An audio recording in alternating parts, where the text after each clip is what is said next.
हमने previous lecture के अंदर introduction to data structure and algorithm पढ़ा था और हमने कुछ चीज़ें डिस्कस की, नॉर्मली चीज़ें कुछ डिस्कस की, डाटा स्ट्रक्चर क्यों पढ़ा जा रहा है, नीड क्या है, उसके बारे में थोड़े से उसके जो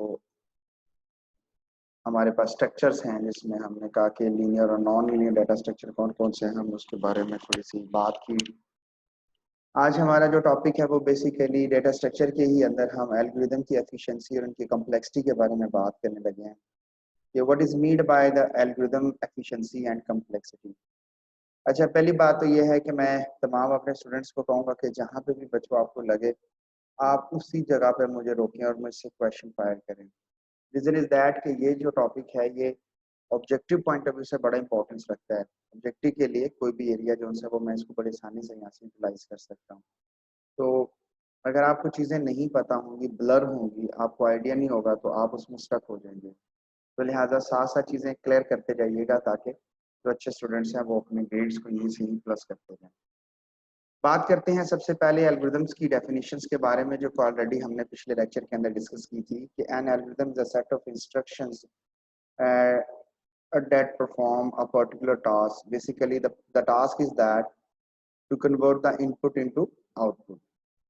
इसकी डिफरेंट डेफिनेशंस हैं, मैं ये नहीं कहूँगा कि कोरटा लगा लें, ये जस्ट एक आपको बताने के लिए। ये आपकी जो ये वाले जन से है ये एच ए कॉमन की बुक से कॉपी पेस्ट किया हुआ है। सेम इसी तरह सिंपल वर्डिंग में जो भी है, एक फाइनाइट नंबर ऑफ स्टेप है जो बेसिकली क्या करता है, कंप्यूटेशनल प्रोसीजर है जो बेसिकली एक फाइनाइट नंबर ऑफ इनपुट्स को एक आउटपुट में डिफाइन कर देता है, कन्वर्ट कर देता है। अब बात करते हैं सबसे पहले एल्गोरिथम के बारे में बात कर रहे हैं कि how we can write an algorithm, कि हम एल्गोरिथम को लिखेंगे कैसे। Is there is any technique? नहीं जी, एल्गोरिथम को लिखने का बेसिकली एक स्टाइल होता है, लेकिन इसका कोई परफेक्ट रूल नहीं है कि आपने इसको ऐसे ही लिखना है। How we can write an algorithm, unfortunately क्योंकि ऑनलाइन क्लासेस हैं नहीं तो मैं ये सारी चीज़ें व्हाइट बोर्ड पे चीज़ें मेंशन करता हूँ। हम कैसे किसी भी एल्गोरिथम को राइट करेंगे, उसके बेसिकली कुछ सिंपल स्टेप्स हैं। सबसे पहले the index started with 1।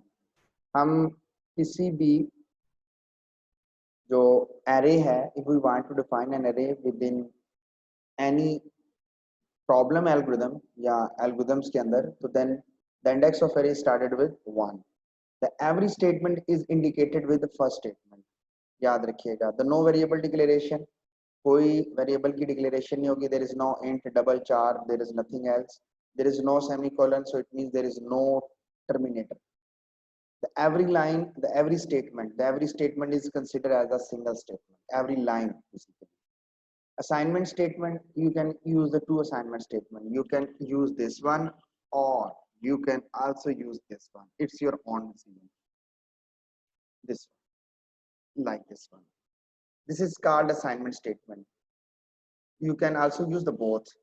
The जो आप यूज करना चाहते हैं। Comparison statement, there is no double equal to sign. The double equal to sign is used basically in languages, in C++ or Java languages, but when you are using the comparison statement with when you are writing an algorithm for some example, then you must have to use the single statement. And this statement, if this statement means the highlighted statement is a is equal to 3. If you are using this statement within the comparison structure, then it means to say that you are using the comparison statement. But if you are removing the if, then it means you are assigning a is equal to 3. So there is a two different things. अगर आप comparison के साथ बच्चों equal to use करें, it means this is a comparison statement, and if you are using a is equal to 3, then it is mean you are assigning a sum statement. What about the reputational structure and the comparison structure? Like for a while and for loop, ये यहीं पे इसलिए लिख दिया हुआ है ताकि अब नहीं है तो यहीं पे मेंशन कर दी गई है। What about the while loop? The while loop, there is the first one is the there is a no body, like there is a no body. मैं यहाँ पे थोड़ा सा डिफाइन करना चाहूंगा कि हमारे पास कोई बॉडी नहीं है। You can see in our previous structure when you are defining a while loop, sorry this is मैं यहीं पे लिख रहा हूँ, आप इसको वो केस सेंसिटिव समझ के वाइल को स्माइली समझ लें। then you can know, everybody know the I is greater than equal to like 0, like this is the I, ये हेडर है इसलिए वो कैपिटल लिख रहा है. And you can see this is a conditional statement because there is a conditional argument braces. But you can see there is no braces of condition. This means while a assigned with the a is equal to 1 2, there's an English word, there's a 2 in it, means a 1 से start होगा till to n चलेगा, same as it is in a for, there is a started from 1 to n, so there is no braces concept. So there is no braces concept that you have to define like this one and this one. No, there is no need of this one because we are just defining a algorithm rather than a program. When a statement is continued from one line to another within line, within structure, intend the continued lines, continued line or lines. बात समझ नहीं आई, बता देता हूँ. Like ये मैं इधर इसी को लिखता हूँ. Like if you are using a for loop and there is a for loop like a, and there is a like arrow operator, like this is an arrow operator, like arrow operator. A is equal to 1 2, like there is a capital N, you must use the size with the capital letters in an algorithm. Then there's a second line. If you are using the sum statement like this, like you want to print, there is not a cout, there is not a print system dot out dot print line for Java, for C++ cout, and for C the print app. No, you just mention the print and just mention like your word, like Allah. तो ये क्योंकि ये वो दे रहा है, bullets दे रहा है, so I want to just remove the bullets. And now the next line is like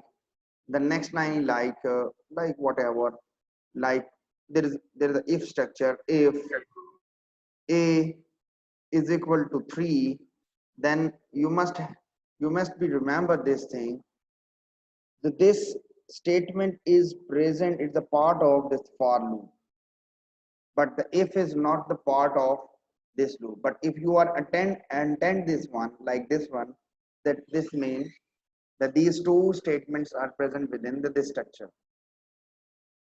यहाँ तक किसी को कोई प्रॉब्लम है तो जी पूछिएगा प्लीज, ताकि मैं इसको रिमूव करूं, रब करूं और मैं आगे मूव करूं. जी जी अस्मत बच्चे, कोई प्रॉब्लम है तो बताइए.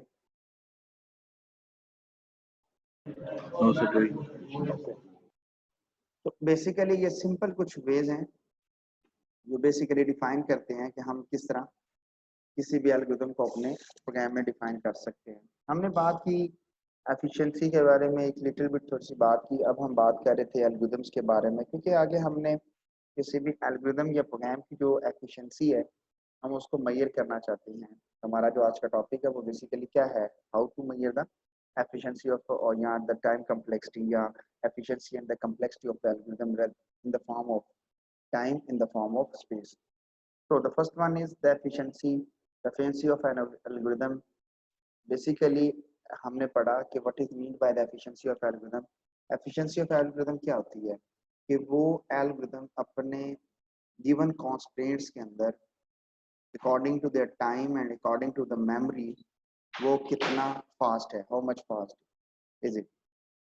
कहते हैं कि इसकी जो एफिशिएंसी है वो बेसिकली लाई करती है 3 फैक्टर्स पर, the property of the algorithms पर. वो कौन कौन सी है? The first one is the correctness है, डिटरमिनिस्टिक है और एफिशिएंसी है.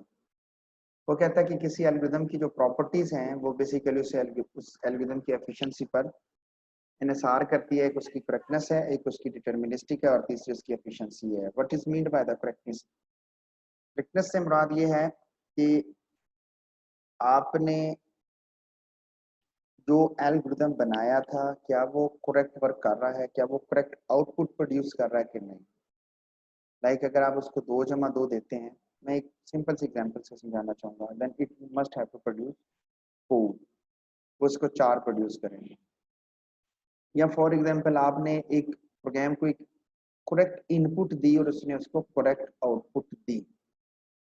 याद रखिएगा कि आपने पहले सेमेस्टर के अंदर गार्बेज इन गार्बेज आउट का कॉन्सेप्ट पढ़ा होगा. अगर आप गलत डाटा दोगे तो आप कभी भी उस एल्गोरिथम से करेक्ट आउटपुट जो वो प्रोड्यूस करेगा वो एक्सपेक्ट नहीं कर सकते। फिर बताऊंगा कि अगर आपने एक एल्गोरिथम बनाया जीपीए कैलकुलेट करने का, अगर आपने उसको मार्क्स विद इन 100 दिए और उसको प्रॉपर जीपीए की स्कीम दी तो वो आपको करेक्ट आउटपुट प्रोवाइड करेगा।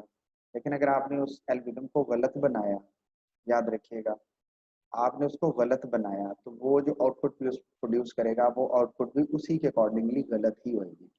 तो किसी भी एल्गोरिथम की जो एफिशिएंसी है वो उस एल्गोरिथम की तीनों प्रॉपर्टीज पर डिपेंडेंट होती है, जिनमें एक करेक्टनेस थी। यहाँ तक किसी को कोई प्रॉब्लम हो करेक्टनेस के पॉइंट ऑफ व्यू से? इसको याद करने का एक सादा सा सिंपल है, the garbage in garbage out. ठीक डाटा देंगे तो ठीक आउटपुट आएगी, गलत डाटा देंगे तो गलत आउटपुट आएगी। जी आगे जी, किसी को क्यूरी तो आगे चलते हैं। बात करते हैं, the second one is deterministic.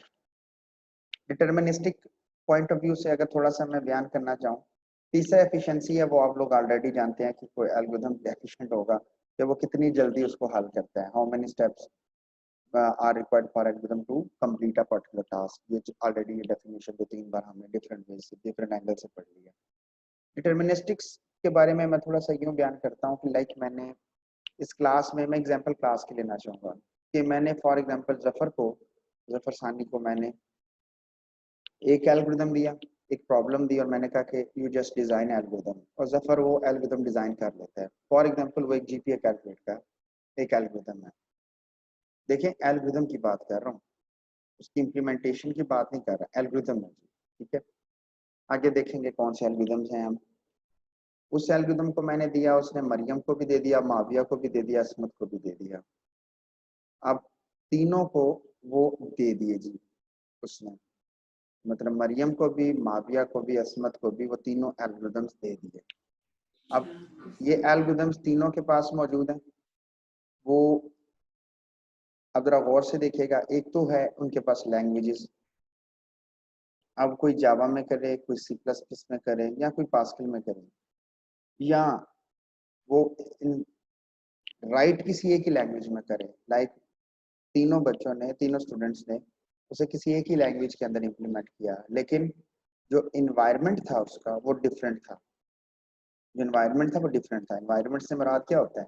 Operating system उसका डिफरेंट था, उसका वर्जन डिफरेंट था, उसका कंपाइलर का या आईडीई का।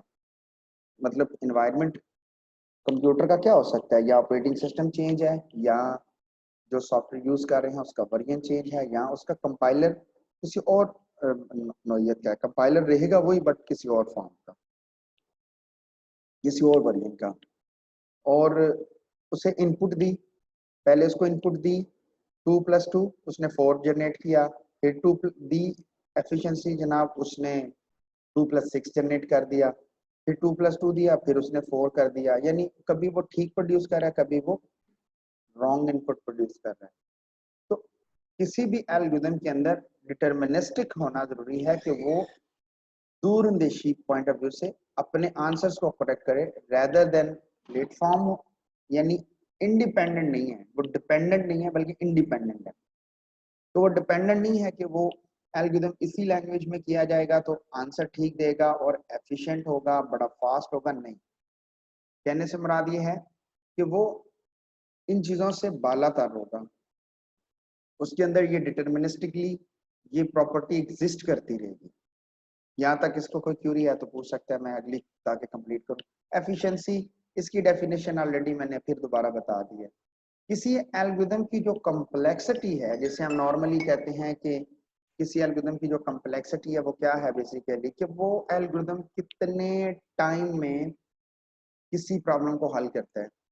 अगर हम कहेंगे ना कि कॉम्प्लेक्स एल्गोरिथम है, इट मींस टू से कि वो ज्यादा टाइम लेना। हम कहते हैं कि वो एक एफिशिएंट एल्गोरिथम है, इट मींस टू से कि वो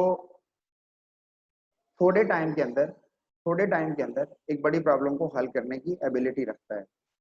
अच्छा क्लास, आप इस चीज को रीड करें, the efficiency of algorithm, how we can measure the efficiency of algorithm. तो नीचे कुछ ऐसी पॉइंट्स लिखे हुए, मैं थोड़ा सा 1 मिनट मुझे काम है, मैं यहाँ पे वीडियो को रिकॉर्डिंग को पास करता हूँ और आप लोग इसको पढ़िए, इस वाली स्लाइड को, और फिर मैं इसके साथ इस वाली स्लाइड को मूव करूंगा। तो आप एक बार इसको पढ़ लें, फिर मैं 2-3 मिनट के बाद इस वाली स्लाइड की तरफ मूव करता हूँ, ठीक है जी। Basically the which measures is more important, कि कौन कौन से मेजर्स जो से हैं वो ज्यादा जो से हैं वो रिक्वायर्ड हैं फॉर द कम्प्लेक्सिटी। बेसिकली बच्चों याद रखिएगा कि कम्प्लेक्सिटी दो किस्म की होती है आपके, एक होती है स्पेस कम्प्लेक्सिटी और एक होती है आपके पास टाइम कम्प्लेक्सिटी। स्पेस कम्प्लेक्सिटी और टाइम कम्प्लेक्सिटी में से जो ज्यादा मोस्ट इंपॉर्टेंट है वो हमारे पास टाइम कम्प्लेक्सिटी का फैक्टर है। मैं इसके लिए एक छोटी सी आपके साथ एक चीज शेयर करना चाहूंगा ताकि आपको इस चीज के बारे में एक आइडिया हो सके कि स्पेस और टाइम कम्प्लेक्सिटी में सबसे बड़ी जो बात है वो मैं क्यों इस पॉइंट ऑफ व्यू से बोल रहा हूँ। पहले मैं थोड़ी सी बात कर लेता हूँ स्पेस कम्प्लेक्सिटी के बारे में कि स्पेस कम्प्लेक्सिटी जो सी है वो क्यों जरूरी है, वो क्यों कम इंपॉर्टेंस रखती है रेदर देन टाइम कम्प्लेक्सिटी के पॉइंट ऑफ व्यू से। मैं मूव करना चाहूंगा अपने मोबाइल की तरफ और उसको देना चाहूंगा कि वो शॉर्ट वीडियो रिमूव मूव होता था, फिर मैंने चेंज कर दिया। तो एक मूव होता था जिसमें हम यूजर को बता सकते हैं कि जी मिल गया है, मैं आपके साथ शेयर करता हूँ। ओके, आपके साथ शेयर करते हैं कुछ ये चीज। कम्प्लेक्सिटी के बारे में बात कर रहे थे कि there are two type of complexities हैं जी। The first one is the time complexity and the second one is space complexity. Record इसलिए कर रहा हूँ ताकि ये चीजें आपके साथ आपके नोटेड आ जाए। फर्स्ट है जी कि आपके पास स्पेस कम्प्लेक्सिटी है कि how many bytes are required by an algorithm to perform a particular task. Second one is the time complexity कि किसी भी एल्गोरिथम को अपनी प्रॉब्लम हल करने के लिए, किसी एक खास प्रॉब्लम को हल करने के लिए कितना टाइम रिक्वायर्ड होगा in the form of second. सादा सी बात है, मेरे पास अगर दो अरे हैं जिनका साइज n और n है, जरा गौर से देखिएगा डियर, मैं आपके साथ एक चीज शेयर कर रहा हूँ। अ सिंपल स्पेस एग्जांपल आपके साथ है, एडिशन ऑफ टू अरे विद साइज n। हम अज्यूम करते हैं कि इनका साइज n है जिसमें a b एंड कोई दो अरे हैं जिन्हें हमने सम करना है इनटू द थर्ड अरे। दो अरे हैं, दोनों का साइज n है, देन देयर इज 2n। हमने ऐड करना है एक अलग से अरे के अंदर, सो दिस इज 3n। दो अरे ऐड होंगे, जिसमें ऐड होगा वो c होगा, तो 3n। हमें 3n स्पेस रिक्वायर्ड है। n आपके पास नंबर ऑफ डाटा है, एलिमेंट्स है। फॉर लूप लगाई, ये प्रोग्राम है और वैल्यूज आ गई। नेक्स्ट चलते हैं। वो कहता है कि हम इसको कम भी कर सकते हैं और हम इस प्रॉब्लम को 2n भी कर सकते हैं। कैसे कि क्या हम दोनों अरे को जब ऐड करते हैं तो स्टोरेज किसी एक अरे में रख सकते हैं। इसके अलावा आप जानते हैं कि स्पेस जो सी है वो अब प्रॉब्लम नहीं है क्योंकि मेमोरी जो सी है वो चीपर एंड मोर चीपर हो रही है डे बाई डे। जब आपके पास ये day by day cheaper and more cheaper हो रही है तो लिहाजा स्पेस प्रॉब्लम ही नहीं है। तो प्रॉब्लम किसकी है जी? Time complexity. The time complexity basically जो हमारे पास है, याद रखिएगा टाइम कम्प्लेक्सिटी है वो फैक्टर हमारे पास ज्यादा इंपॉर्टेंट है rather than the space complexity. कि स्पेस कम्प्लेक्सिटी के बजाय टाइम कम्प्लेक्सिटी का फैक्टर ज्यादा है हमारे पास। और सॉरी, उल्टा अगर बोल गया हूं तो कि टाइम कम्प्लेक्सिटी जो है वो ज्यादा इंपॉर्टेंट फैक्टर है रेदर देन स्पेस कम्प्लेक्सिटी। आते हैं जी, स्विच करते हैं। आपको ये स्लाइड नजर आ रही है पीडीएफ की? मुझे थोड़ा सा बताइएगा। Yes sir. ये वाली इसकी क्या कहते हैं, एफिशिएंसी वाली की? Yes sir. ओके, सो बात कर रहे हैं जी टाइम कम्प्लेक्सिटी के पॉइंट ऑफ व्यू से जी। तो टाइम कम्प्लेक्सिटी में वो कहता है the measure of the amount of time required to execute an algorithm. ठीक हो गया जी, बात क्लियर होगी यहाँ पे जी कि कितना टाइम रिक्वायर्ड होगा किसी भी प्रॉब्लम को हल करने के लिए। वो कहता है the major factors that are not affected the time complexity analysis. वो मेजर फैक्टर कौन कौन से हैं जो नहीं अफेक्ट करते किसी भी एल्गोरिथम की टाइम कम्प्लेक्सिटी को? द फर्स्ट वन इज, किसी भी लैंग्वेज के अंदर अगर आप किसी भी एल्गोरिथम को इम्प्लीमेंट कर रहे हैं तो वो उस एल्गोरिथम की कम्प्लेक्सिटी के ऊपर इफेक्ट नहीं डालता। Second one, the quality of the compiler. आप सी में कर रहे हो, जावा में कर रहे हो, सी प्लस प्लस में कर रहे हो, वो उस एल्गोरिथम की टाइम कम्प्लेक्सिटी पे इफेक्ट नहीं डालता। The second one is the quality of the compiler. इसमें कोई डिपेंड नहीं करता जी कि आप जावा का कंपाइलर यूज कर रहे हो, सी प्लस प्लस का कंपाइलर यूज कर रहे हो, या फिर आपने कोई नया वर्जन का कंपाइलर यूज किया, ओल्ड वर्जन का कंपाइलर यूज किया। The second one is the speed of the computer. Speed of the computer नहीं डिपेंड करती, याद रखिएगा कि आप नहीं, ये इस पर डिपेंडेंट नहीं है किसी एल्गोरिथम की एफिशिएंसी। मैं ये बयान कर रहा हूँ, इस किसी भी एल्गोरिथम के ऊपर याद रखिएगा नहीं डिपेंड करता कि कंप्यूटर की स्पीड क्या है। तो फिर किसी एल्गोरिथम की एफिशिएंसी किस पर डिपेंडेंट होती है कि नंबर ऑफ अरिथमेटिक ऑपरेशंस कितने हैं उस प्रोग्राम के अंदर, नंबर ऑफ कंपैरिजन कितने हैं उस एल्गोरिथम या प्रोग्राम के अंदर, कितनी बार एक सर्टेन लूप जोन सी थी वो रोटेट कर रही थी उस एल्गोरिथम या प्रोग्राम के अंदर, और कितनी बार नंबर ऑफ जो अरेज हैं, कितनी बार जो नंबर ऑफ अरेज हैं हमने उनको एक्सेस किया है ड्यूरिंग द होल प्रोग्राम। बात समझ आ रही है जी कि हमने उसको कितनी बार एक्सेस किया है। ओके जी, यहीं पे वीडियो को पास करते हैं रेदर देन कि मैं नेक्स्ट पॉइंट की तरफ जाऊं, क्योंकि आगे कैलकुलेशन और वीडियो को 4 मिनट रह गए हैं। तो यहीं पे स्टॉप करते हैं और दोबारा से हम इसी सेशन को कंटिन्यू करते हैं।